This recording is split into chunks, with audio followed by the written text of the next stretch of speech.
ETF index mutual funds నేర్చుకుని stock మార్కెట్లో రాణించాలనుకుంటున్నారా? వెంటనే ఈ నెంబర్కి కాల్ చేయండి. నమస్తే రమగారు. నమస్తే జయ. రమగారు, పీరియడ్స్లో కొన్ని పనులు చేయమంటారు, కొన్ని పనులు చేయకూడదు అంటారు. అసలు పూర్వకాలం అయితే చక్కగా ఆ 5 రోజులు ఒక పక్కన కూర్చోబెట్టి పూర్తిగా రెస్ట్ ఇచ్చేవాళ్ళు, శరీరానికి మనస్సుకి కూడా. దాన్ని ప్రత్యేకించి ఒక ఆహారం కూడా తీసుకునేవాళ్ళు, అంటే సాత్విక ఆహారం తినాలి, అలాంటి నియమాలు కూడా ఉన్నాయి. సరే, రోజులు మారే, కాలంతో పాటు మనం కూడా పరుగులు పెడుతున్నాం, ఆడవాళ్ళు ఇంటికే పరిమితం కావట్లేదు కాబట్టి కొన్ని చిన్న చిన్న మార్పులు చేసుకున్నాం. కానీ కొన్ని విధానాలు మాత్రం మనం మార్చుకోం. ఫర్ ఎగ్జాంపుల్, పచ్చళ్ళు పట్టుకోకూడదు, లేకపోతే బీరువా పట్టుకోకూడదు.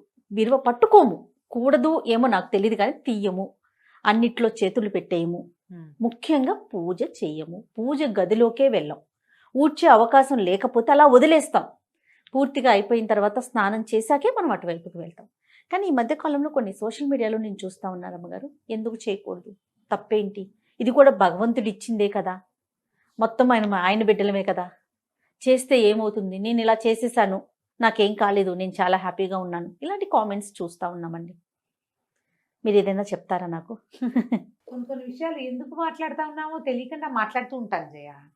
సోషల్ మీడియా వచ్చాక మనకి ప్రతిదాని గురించి ప్రతి వాళ్ళు ఆడలేదు, మగలేదు, చిన్నలేదు, పెద్దలేదు, అన్నీ మాట్లాడేయాలి, అన్నీ అడిగేయాలి, అన్నీ చెప్పేయాలి, ప్రతిదీ చూపించేయాలి. ఏదనిపిస్తుంది అనిపిస్తే ఏ ఊహ వస్తే ఆ ఊహ ప్రతిసారి నేనైతే నాకు ఒక ట్యాగ్ లైన్ ఉంటుంది, ఫాలో యువర్ ఓన్ రిలీజియన్, నీ సొంత విధి, సొంత ధర్మం, మీ ఇంట్లో నీ ముందు వాళ్ళు ఏం చేశారో అది. ఓకే, నీ పక్కనున్న వాళ్ళు, నీ ఫ్రెండ్స్ ఎవరో, మేము ఇట్లా చేస్తాం, మీరు ఎట్లా చేయరా, ఎట్లా చేయకపోతే తప్పు, పాపం, అదేదో పాయింట్లు. ఈ పాయింట్లతోటి వీళ్ళేమో కాంప్లికేటెడ్గా అయిపోయి వాళ్ళని కాంప్లికేషన్స్ వచ్చి ఓసిడీలు వచ్చేసి పిచ్చి వెర్రి ఎత్తిపోయి జబ్బులు చేసి చచ్చిపోతున్నారు. ఏమనాలంటే ఒకసారి ఎంత దిక్కుమాలిన మాటలు మాట్లాడతారంటే, దేవుళ్ళు ఎందరు, వాళ్ళల్లో వాళ్ళకి తేడాలు. ఈ పూజలు మేము చేయకూడదు, 3 రోజులు చేయకూడదు, 5 రోజులు చేయకూడదు, 7 రోజులు చేయకూడదు, ఎన్ని రోజులు చేయకూడదు, ఇదొకటి. నేను 3వ రోజు ఇవాళ నేను గుళ్ళోకి వెళ్ళొచ్చా, నేను అక్కడికి వెళ్ళొచ్చా, సత్యనారాయణ వ్రతానికి వెళ్ళకూడదని నీకు తెలుసు, నువ్వు అడుగుతావు. సోషల్ మీడియాలో అడగంగానే ఒక 5-6 పెద్దక్కయ్యలు ఎబ్బెబ్బే వెళ్ళకూడదండి అంటారు. కొంతమంది ఇంకొంతమంది చిన్నక్కయ్యలు ఎందుకు వెళ్ళకూడదండి, ఏమవుతుంది అంటారు. మీకు ఓన్ విల్లు లేదు, మొదట ఎవరికీ లేదు. సొంతంగా నేను ఏం చేయొచ్చు, ఏం చేయకూడదు అనే ఒక బుక్ లేదు మనకి. మన ఇంటికి ఒక రూల్ బుక్ ఉంది, ఆ చచ్చిన మన ఇంటి రూల్స్ మనం వినం. ప్రతి ఒక్కరికి ఉంటుందిగా, ప్రతి ఒక్కరికి ఇదైతే ఉంటుంది కదా. పీరియడ్ సమస్య ఈ సంవత్సరమే పుట్టింది కాదుగా, సోషల్ మీడియాతో పుట్లా, అది అనాదిగా దాంతోటే మనం బతికుంటున్నాం, మనం ఉన్నాం, అసలు అంతే కదా, అనాదిగా ఉన్నదే కదా. ముందు నుంచి ఫాలో అయ్యే వాటిలో అమెండ్మెంట్లు చేరుతూ వస్తూనే ఉన్నాయా. 50 ఏళ్ళ నాడు పీరియడ్ వస్తే కాలేజీ స్కూళ్ళకి వెళ్ళేవాళ్ళు కాదు, అసలు కాలేజీలే లేవు అప్పుడు, తర్వాత వచ్చినాయి. పీరియడ్స్లో ఉంటే ఏదో విడివిడిగా ఇంట్లో బయట కూర్చొని కాలేజీకి వెళ్ళి చదువుకొచ్చేవాళ్ళు. అందుకని కాలేజీ నుంచి రాగానే అందరూ బట్టలు మార్చుకునేవాళ్ళు. ఆఫీస్ తర్వాత ఆఫీసులు వచ్చాయి, ఉద్యోగాలకు వెళ్తున్నారు. మధ్యలో డ్యాన్స్ అయ్యి, ఎగిరి దూకు, షటిల్ ఆడు, బ్యాడ్మింటన్ ఆడు, ఇది వాడుకో, దానివల్ల అది కూడా ఆడేయచ్చు లాంటి యాడ్స్ కూడా చూసాం. అవును, ఇది కరెక్టా, అది కరెక్టా, పీరియడ్స్లో ఏం ప్యాడ్స్ వాడాలి అనేది ఓ విస్తృతమైన చర్చలు చేసాం అందరం, పిల్ల మేక ఎవరిని వదిలిపెట్టల, పెద్దవాళ్ళు చిన్నవాళ్లతో సహా. అక్కడి నుంచి ఈ గోల. ఇప్పుడు పూజ ఎందుకు చేయకూడదు, నేను చేశాను, this is my first day, I'm doing puja లాంటి వ్యవహారాలు కూడా వచ్చినాయి. అమ్మ, 2 ప్రధానమైన విషయాలు మనం తెలుసుకోవాలి. మనం రోజువారీ క్రియల్లో మాట్లాడదాం. మొదట, నువ్వు స్నానం ఎప్పుడు చేస్తారు జనరల్గా అందరూ? ఉదయమో మధ్యాహ్నమో చేస్తాం, ఎలా కుదిరితే ఎట్లా. దాని తర్వాతే భోజనం చేస్తారు కదా. అన్నం తినగానే మీరు స్నానం చేస్తున్నారా ఎవరైనా? అన్నం తిని స్నానం చేయకూడదు, బేసిక్ రూల్ తెలుసు కదా. అవును, ఎందుకు, దానికి ఒక క్వశ్చన్ ఉందిగా, సైన్స్ ఏమిటి? అన్నం తిన్నాక మనం పొట్టలోకి ఇంత ఆహారం పడేస్తే శరీరంలో ఉన్న రక్తం అంతా వెళ్ళి ఆ పొట్ట మెషిన్ మీద పనిచేస్తుంది. అవును, ఇలాంటప్పుడు నువ్వు నీళ్లు పోసి ఆ మెషిన్, వేడెక్కి ఉన్న మెషిన్ మీద పెన మీద నీళ్లు చల్లినట్టుగా నువ్వు నీళ్లు పోస్తే డైజెషన్ ప్రోగ్రామ్ ఆగిపోయి జబ్బు చేస్తుంది. ఇది అందరు ఒప్పుకుంటారు కదా, బేసిక్ రూల్. పిల్లలకి కడుపు నిండా పాలు ఇచ్చి లేదా బాగా చక్కగా సెర్లాక్ తినిపించి నీళ్లు పోతే కక్కేస్తారు, తెలుసు కదా అందరికి. అవునండి కదా. ఇప్పుడు పీరియడ్ టైం అందరికీ రాదు, కొంత మగవాళ్ళకి అస్సలు 0, ఓన్లీ ఆడవాళ్ళకి. 10 ఏళ్ళు దాటిన తర్వాత 50 ఏళ్ళకి 55 ఏళ్ళకి దగ్గరలో ఈ మొత్తం పీరియడ్ అంతా ప్రతి నెల ఈ ఋతు అవస్థ ప్రతి ఆడవాళ్ళకి వస్తుంది. ఋతుస్రావం అత్యంత సహజమైన క్రియ. స్త్రీ శరీరంతో చేయబడుతుంది. అది నెలంతా మీ శరీరం ఏం చేస్తుంది, ఒక 20 రోజుల పాటు పనిచేసి స్త్రీల లోపల గర్భధారణకి అనువుగా ఒక బ్యాగ్ని ఏర్పరుస్తుంది. అవును, దాని పని అది చేసుకుంటూ ఉంటుంది దాని సిస్టమ్ ప్రకారం. ఎప్పుడైతే గర్భధారణ సమయం దాటిందో, ఎప్పుడైతే ఓవ్యులేషన్ పీరియడ్ దాటిపోయింది, అక్కడ ఏమి ఓవ్యులేట్ అవ్వలేదు, ఏం అవ్వలేదు, గర్భావస్థ రాలేదు, తర్వాత ఏమవుతుంది, ష్రెడ్ అయిపోయి దాని అంతట అది ఊడిపోయి దాని ఏ ముచుకకి అది పట్టుకుని ఉన్నదో ఆ బ్యాగ్ అది వదిలేస్తుంది. అది స్లోగా బయటకు వచ్చేస్తుంది, డిశ్చార్జ్ అయిపోతుంది. డిశ్చార్జ్ అయ్యి సహజంగా అత్యంత సహజమైన క్రియ. దీని గురించి వెగటుగా మాట్లాడడానికి వీల్లేదు, ఎందుకంటే నీ బతుకు దాని మీద ఉంది, మనుషుల పుట్టుక దాని మీదే ఉంది, దాన్ని గౌరవించి తీరాలి. ఈ స్ట్రెచ్ చేసే టైంలో శరీరం లోపల ఎక్కడో ఉన్నది, అది ఒక మార్గం ద్వారా నిదానంగా అది బయటకు వచ్చేటప్పుడు శరీరంలో ఉన్న క్రియలన్నీ స్లో అయ్యి ఈ క్రియకి దోహదం చేస్తాయి.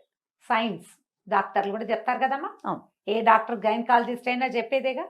పీరియడ్స్లో రెస్ట్ ఇవ్వండి అని చెప్పే డాక్టర్లు లేరా? ఉన్నారు, 100% ఉన్నారు. అవసరమైతే చేయండి అమ్మా, అవసరం లేకుండా మీరు సీనియర్ గైనకాలజిస్టులు 100 మంది ఇంటర్వ్యూలు చూస్తాను చేయా నేను. అవునండి, గైనకాలజిస్ట్ అనగానే ముందు అదే వింటాను నేను మిగిలిన మానేస్తా. పీరియడ్ టైంలో సాత్వికంగా తినండి, గైనకాలజిస్ట్ చెప్పకర్లా, మన ఇంట్లో ఉన్న ముస్సిలి మా అమ్మ కూడా చెప్తుంది. అవును, హాయిగా లైట్ ఫుడ్ తినండి, రెస్ట్ తీసుకోండి, ఓ పక్కన ఉంచండి. కొంతకాలము దీని మీద అవగాహన లేక వీళ్ళని స్నానాలు చేయనివ్వకుండా ఒక మురికి చీకటి కొట్లలో వాళ్ళని చూస్తేనే పాపం అన్నట్టుగా జరిగింది. నేను కాదని అన్నం, ఒక రకమైన అవగాహన లోపమే కానీ అసలు క్రియ మాత్రం చేశారు, వీళ్ళకి రెస్ట్ మాత్రం ఇచ్చేవాళ్ళు. అవును, దీనికి ప్రధానంగా కావాల్సింది రెస్ట్. అది జరిగింది, అదైతే జరిగేది. వాళ్ళని ఇంటి పనులలోకి రానివ్వకుండా ఓ పక్కన వచ్చారు, చూస్తేనే పాపం అన్నట్టుగా ప్రవర్తించిన వాళ్ళు కూడా కొంతమంది ఉన్నారు. వాళ్ళకి అవగాహన లేక, అది ఎక్కడ పర్సెంటేజ్ తక్కువ కదండి, చాలా తక్కువ. ఆ ఒకటి హైలైట్ చేసి మాట్లాడకండి దయచేసి, మీరెవ్వరూ ఆ పరిస్థితుల్లోకి వెళ్ళాల. ఇప్పుడు సమాజంలో ఉన్న వాళ్ళు ఎవరు దాన్ని చూసిన వాళ్ళు చాలా 10% కూడా లేదు. అవునండి, ఇప్పుడు ఈ మాట్లాడే వాళ్ళు ఎవరికి దాని గురించి తెలియదమ్మా. అక్కర్లేని మాటలు అవన్నీ పక్కకుంటే సరిపోతుంది. అయిందా? ఇప్పుడు ఇది డిశ్చార్జ్ అయిపోతుంది నిదానంగా. అప్పుడు నువ్వు తిండికి ఎక్కువ అవి ఇవి తినేసి వృక్ష పదార్థాలు తిని పొట్టకి పని కల్పించద్దు. నీ గర్భంలో పొట్టలో వేరే క్రియ జరుగుతోంది, దాన్ని స్లోగా జరగనివ్వు, జరిగిపోతుంది దాని దారినది. అయిపోయాక 4 రోజులు అయితే జనరల్గా పాత రోజుల్లో 3 days ఫుల్ బ్లీడింగ్ అయ్యేది, ఇది లెక్క. 4వ రోజు స్వల్పంగా ఉండేది. 5వ రోజున మార్నింగ్ 5వసారి స్నానం చేస్తే 5th day మార్నింగ్ మీరు తల స్నానం చేస్తే మీరు పూజ చేసుకోవచ్చు, ఇది చేసుకోవచ్చు, అన్నీ చేసుకోవచ్చు అనే విధి ఎప్పుడు ఉండేదంటే, అప్పట్లో ఆడవాళ్ళు వంగి లేచి కూర్చుని నీళ్లు పట్టుకుని నీళ్లు తెచ్చుకుని కూర్చుని గొంతు కూర్చుని వంట చేసి బావిలోంచి నీళ్లు తోడుకుని చల్లటి నీళ్ళ స్నానం చేసి వాకిళ్ళూడ్చి బియ్యం దంచి ఇన్ని పనులు చేసేటప్పుడు ఈ 4 days ఖచ్చితంగా ఉండేది. నాకు కూడా తెలుసు, నా సొంతంగా కూడా. ఎప్పుడైతే మనం ఈ సుఖాలు అలవాటు పడే బాత్రూమ్కి వెళ్ళడానికి నడవము, మనము కింద కూర్చొని ఏ పని చేయము, ఏమి దంచము, తొడము, కడగము, ఊడము, చెరగము, ఏ పనులు లేవు. ఇప్పుడు పీరియడ్స్ పైకి కిందకి సహజంగా అయిపోతున్నాయి అందరికీ కూడా. ఇప్పటికీ కూడా 4th dayకి బ్లీడింగ్ పూర్తిగా ఆగిపోయే వాళ్ళు 50% ఉన్నారా లేదా? ఉంటారు ఖచ్చితంగా. అందుకే ప్రెగ్నెన్సీలు, నార్మల్ ప్రెగ్నెన్సీలు చాలా ఉన్నాయి కదా. ఉన్నాయి కదా. నార్మల్ ప్రెగ్నెన్సీ ఎవరికి వస్తుంది? పీరియడ్స్ లో ఫ్లక్చుయేషన్స్ లేని వాళ్ళకి నార్మల్ గా ప్రెగ్నెన్సీలు వచ్చేస్తాయి.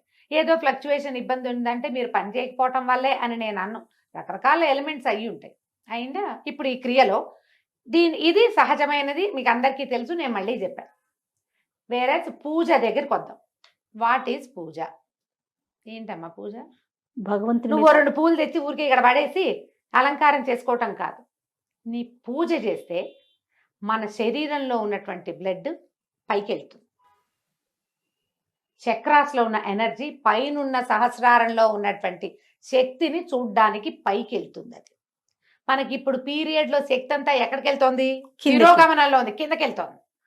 ఈ కిందకెళ్ళే శక్తిని నువ్వు పట్టిలాగి పైకి తీసుకెళ్తానంటాం ఏంటి? గొప్ప అది ఏంటమ్మా? అది ఎందుకు చేయాలి ఆ పని? పూజ అంటే నువ్వు పువ్వులు పెట్టడం, ఐఎమ్ డూయింగ్ పూజ, నాకు ఇంగ్లీష్లో 4 వాక్యాలే వచ్చమ్మా, అంతకంటే రావు, ఇవే వచ్చు. డూయింగ్ పూజ అంటే ఏమొచ్చు నీకు? ఏవో 2 పువ్వులు పెట్టి ఒక దీపారాధన చేసి ఒక అగరత్తులు వెలిగిస్తే అది పూజ ఏం అయిపోదు. ఇది ఊరికే క్రియ చేస్తున్నాం అంతే మనం. పూజ అంటే ఏదైనా చదవటం, ఏదైనా భగవంతుడికి ఆత్మ సమర్పణ చేయటం అమ్మా పూజ అంటే. అది క్రియ కాదు, ఉమ్, ఉమ్. క్రియ కాదు. ఈ పై క్రియ చేసి నేను పూజ చేశాను, పీరియడ్స్లో ఉన్నాను, నేను చేస్తున్నాను, నాకేమీ కాలేదు, మీకు కూడా ఏం కాదు, చెయ్యండి అంటే నువ్వు ఒకదానివి 2 పువ్వులు పెడతావు. నేను అట్లా పెట్టను, నా పూజ అది కాదు. నాకంటే పూజ అంటే ఇంకోటి ఉంది. నువ్వు చేసావని నేను చేయకపోయినా ఎవరో ఒక పిచ్చి మొహాలు 5-6 గట్టిగా అవి ఇవి చదువుకుని చేస్తే వాళ్ళ బ్లడ్ పైకి పంప్ అవుతానంటుంది, ఓ పక్కన బ్లడ్ ఫ్లో కిందకి వెళ్తుంది. ఎందుకు చేస్తారమ్మా ఈ పనులు? ఎందుకు చేయొద్దన్నారు? అసలు పీరియడ్లో ఈ పని వద్దు అని ఎందుకు చెప్పారంటే 2 పద్ధతులు. తిరోగమనం కిందకి ఫ్లో అవుతున్న దాన్ని నువ్వు పైకి పంప్ చెయ్యొచ్చా? ఈ పూజ పిచ్చి ఎందుకు? 5 రోజులు నువ్వు ప్రశాంతంగా ఉండొచ్చే, 4 రోజులు పూజ వద్దు, వంట తంటా చేయబోక హాయిగా ప్రశాంతంగా ఉండు, నీ శరీరం బాగుంటుంది, నీ హార్మోన్స్ చక్కగా ఫ్లో అవుతాయి. ఒకవేళ నీ ప్రెగ్నెన్సీలు మనం ఇప్పుడు కంటల్లా 5 వరకు అంటే బాగా కనేవాళ్ళమ్మా. అవును, ఇప్పుడు కనడాలు లేవు, ఎవరు 1, 2 కంటాం. కొన్ని అసలు ఆ 1 కూడా వద్దనుకునే అవి కూడా తయారైనాయి ఇప్పుడు, అవి వద్దని. కానీ మీకు మీ శరీరం తన పని చేస్తుంది. బుద్ధి నీది, వద్దనుకునే బుద్ధులు మనవి. శరీరానికి మాత్రం దాని ప్రకృతి ధర్మం ప్రకారం ప్రతి నెల అది రెడీ అవుతూనే ఉంటుంది. నువ్వు వద్దన్నా అది మాంద కదా. నువ్వు అదేం చేస్తుందో దాన్ని చేయని, అది ఏ రకంగా వెళ్తుందో దాన్ని వెళ్ళని వాళ్ళు. కానీ నీ ఐడియాస్ తోటి శరీర ధర్మాలని పాడు చెయ్యొద్దు. పూజ చేస్తే నాకేమీ కాలేదు, నాకేమీ కాదు అన్న నమ్మకం నీకుంటే నువ్వు నీ ఇంట్లో చేసుకో, దాన్ని ఫేస్బుక్లోను వాటిలోనూ పెట్టకు. నేను కొన్ని ప్రశ్నలు ఎప్పుడు ఎదుర్కొంటాను జయ. వాళ్ళ 4th డే నీ గుళ్ళోకి వెళ్తా, ఎప్పుడు వెళ్ళు నువ్వు ఎందుకు అడుగుతారమ్మా? నాకు తెలియక అడుగుతా. సొంతంగా డిసైడ్ చేసుకోరు మీరు. ఇది మీ పర్సనల్ థింగ్ కదా. అంతే నాకు కదా. ఎంత కోపం వస్తుందో జయ. అంటే ప్రశ్నలు అడిగితే మీ కోపం వస్తుందా? పెద్దవాళ్ళు మీరు ఇలా మాట్లాడచ్చా అంటారు రమ్మగారు. నువ్వు కూడా అంటావు. అవును, నువ్వు కూడా అదే మాట అంటావు. నేను అంటాను నీ సొంత పర్సనల్ థింగ్ నువ్వు ప్రతిసారి చేస్తావు. మీ ఇంట్లో మీ అమ్మ చెప్పింది, అమ్మమ్మ చెప్పింది, మేనత్త, అత్తగారులు అందరూ చెప్పుంటారు కదా, ఈ క్రియ ఉన్నప్పుడు ఇది చెయ్యకూడదు అని. నాతో అవుననిపించుకోవాలని మీరు ఎందుకు అనుకుంటారమ్మా? అసలు తప్పు కదా అది. నాకేం బ్లీడింగ్ లేదండి, నువ్వే డిసైడ్ చేసుకో. రెండో మనిషి నీకు అనుమానం ఉంది కాబట్టి నన్ను అడుగుతావు. అనుమానం ఎప్పుడు వస్తుంది జయ? అది తప్పని నీకు తెలిసినప్పుడు కాదు. అంతే కదా. అవునా కాదా? ఖచ్చితంగా. దయచేసి ఈ పీరియడ్స్కి ప్రవచనకర్తలు, పెద్దవాళ్ళు, ఆడవాళ్ళు మాట్లాడడం మానేయండి అమ్మా, స్పందించడం మానేయాలి. ఇది లాస్ట్ స్పీచ్. నేను మళ్ళీ ఇంకొకసారి పీరియడ్ మీద నీతో మాట్లాడి చేయ. పీరియడ్స్ గురించి ఇక నన్ను అడగద్దు, నేను చెప్పను. ఇవి వినడం వల్ల మీరు కేసులు చుట్టాలని నేనేమో అవి చూస్తున్నాను. ఇవి అతిగా మాట్లాడతారు, మగవాళ్ళు కూడా చెప్తున్నారమ్మా అక్కర్లేని మాటలు. ఎందుకు వచ్చింది ఇవి ఈ మాట్లాడడము? ఈ విన్న వాళ్ళలో ఒక్కొక్కళ్ళు భయస్సులు, పిరికి వాళ్ళు, పాపం మానసికంగా బలహీనలమ్మా. ఇవి విని భయపడి చచ్చి అదేదో ఎక్కడైనా అంటిందేమో, ఎదైందేమో, ఓసిడీకి లోనయ్యి జీవితాలు మిజరబుల్ చేసేసుకుంటున్నారు జయ. 40 పైన కేసులు మాట్లాడాను జయ ఈ ఒక్క విషయం మీద. నేను 40 కేసులు భాగం పైనే. ఒట్టి శుభ్రత అది కాదు, పీరియడ్ రిలేటెడే చచ్చిపోవడానికి సిద్ధమయ్యే కేసులు చూస్తున్నా నేను. సూసైడ్లు చేసుకుంటున్నారు, దాంట్లోకి వెళ్ళిపోతున్నారు. పిల్లలు కలిపేశారని, ముట్టు కలిసిపోయిందని, అదేదో పంప మునిగిపోతుందని, ఆ 3 రోజులు వాడుకున్న బట్టలు మళ్ళీ వాడుకోకూడదని, గాజులు వేసుకున్న వాళ్ళు గాజులు కూడా తీసి బయట పారేయాలని, ఎన్నెన్నో మార్చాలి, ఇల్లంతా కడిగేసేయాలి, బట్టలన్నీ ఉతికేసేయాలి, దుప్పట్లన్నీ తీసి బయట పారేసేయాలి, పిల్లలు స్కూల్ నుంచి ఇంటికి వస్తే డేగ కళ్ళతో ఆ పిల్లలకి తల్లికి రిలేషన్ ఉండటల్లా ఇట్లా అవుతోంది. మీరందరూ మాట్లాడడం మానేయండి దయచేసి. అయితే అతివృష్టి రేపు అనావృష్టి చూస్తున్నాం. అవునా కాదా రమ్మగారు? ఎవరిళ్లలో ఏముందో వాళ్ళ ప్రకారం వాళ్ళని పాటించుకోనివ్వండి దయచేసి. పీరియడ్స్ లో చేయొచ్చా అని ఎవరైనా అడిగితే అమ్మా, ప్రవచనకర్తలు మీరు మాట్లాడకుండా ఉంటే చాలా రకాల మానసిక సమస్యలకి అసలు సమాధానాలు లేని స్థితిలో వాళ్ళని పెట్టేసిన వాళ్ళం అవుతున్నాం. నేను కూడా ఇంక్లూడెడ్ జయ. నేను చెప్తున్నా కదా, చేసిన పాపం చెప్తే పోతుంది. ఇదే లాస్ట్ వీడియో జయ. ఇక మళ్ళీ పీరియడ్ రిలేటెడ్ ఇష్యూ క్వశ్చన్, ఏ పండగ గురించి నువ్వు పీరియడ్లో ఉంటే ఎప్పుడు చేసుకోవాలమ్మా? పోలిపాడ్యమి నాడు దీపం పెట్టాలి. పాడ్యం వెళ్ళిపోయే రోజు నువ్వు బయట ఉన్నావు, 5 రోజుల తర్వాత మార్గశిర మాసంలో దీపం పెట్టమని నేను చెప్పచ్చా నీకు? తప్పు కదా. వినాయక చవితి నాడు పీరియడ్ వచ్చింది, ఎప్పుడు చేసుకోవాలి? ఏమి ఒక సంవత్సరం మానేసి వచ్చే సంవత్సరం చేసుకోకూడదమ్మా. కాదు రమ్మగారు, వినాయక చవితి పూజ దగ్గర నుంచి దసరా నవరాత్రుల దగ్గర నుంచి ప్రతి దానికి ఈ ప్రశ్నే చూస్తూ ఉంటాం అయినా మనం. కార్తీక మాసం అది కూడా కార్తీక మాసం 5 రోజులు దీపాలు పీరియడ్ వచ్చింది మా ఇంట్లో దీపం ఎలా ఏమవుతుంది కొంప మునక మానేసేయండి. తర్వాత పెట్టుకో. నీ స్థితి నీకు ఒకదానికే కాదు కదా, నీ చుట్టూతో ఉన్న ప్రకృతి కూడా తెలుసు కదా. Yes. పిల్లలుంటే పెట్టించండి, లేకపోతే మానేయండి. కేవలం కామెంట్లలో ప్రశ్నలు మీ దాకా తీసుకొస్తున్నారు అమ్మగారు, కానీ మీరు పర్సనల్ గా కూడా ఎన్నో ప్రశ్నలు మాట్లాడతా. ఎదుర్కోవాల్సి వస్తుంది, మాట్లాడాల్సి ఈ వస్తుంది. 5 రోజులు పెట్టుకోలేనమ్మా, ఇప్పుడు ఏం చేయనమ్మా, ఆ తర్వాత పెట్టుకోండి అమ్మా అని చెప్తా. ఇదే ఆన్సర్. అవునని చెప్పాలి జయ, కనీసం 30 మందికి చెప్పా ఈ మాట, తెలుసా? కార్తీక మాసం రోజు దీపం పెట్టుకోవాలి కదమ్మా, పీరియడ్ లో పెట్టుకోలేము, అప్పుడు ఎలాగమ్మా? మీ ఆయనతో పెట్టించండి. మొగుడు ఒప్పుకోకపోతే కొట్టుకు చేస్తారా మీ ఇద్దరు ఈ విషయం మీద? వదిలేయండి. ఈ పీరియడ్ ఇంత గోల్ చేస్తోందమ్మా, సహజమైన క్రియని ఎంత కాంప్లికేటెడ్ చేసేసుకుంటారు జయ. చిన్న పిల్లల ముందు, పెద్దవాళ్ళు మీరు అన్నట్లుగా అందరి ముందు మాట్లాడేయాల్సిన పరిస్థితి వచ్చేస్తుంది. వచ్చేస్తుంది. అంటే అదేదో దాచేది కాదు, కానీ మాట్లాడుకోవాల్సిన అవసరం కూడా లేదు కదా. లేదు, మీ ఓన్ సిస్టమ్ ని ఫాలో అవ్వండి. ఎస్. కానీ స్ట్రిక్ట్ గా చెప్తున్నా నేను, పీరియడ్స్ సమయంలో చాలా అత్యవసరమైతే గానీ మీరు ప్రయాణాలు చేయొద్దు. సాధ్యమైనంత లైట్ ఫుడ్, సింపుల్ ఫుడ్ తీసుకోండి. సాధ్యమైనంత తక్కువ పని చేయండి. పూజ అని మీరు దేన్ని భావిస్తున్నారో, ఏదైతే మీలో ఆధ్యాత్మిక భావాల్ని పెంపొందిస్తుందో ఆ పని చెయ్యొద్దు. ఇట్స్ ఏ నో మీన్స్ నోయే. ఆధ్యాత్మిక భావాల పెంపొందించడం అంటే బ్లడ్ ఊర్ధ్వగామి అవుతుంది, రక్తం పైకి వెళ్తుంది, అది చేయకూడదు. శరీరాన్ని దాని పని దాన్ని చేసుకోనివ్వండి. రైట్. నమస్తే రమ్మగారు. నమస్తే జయ.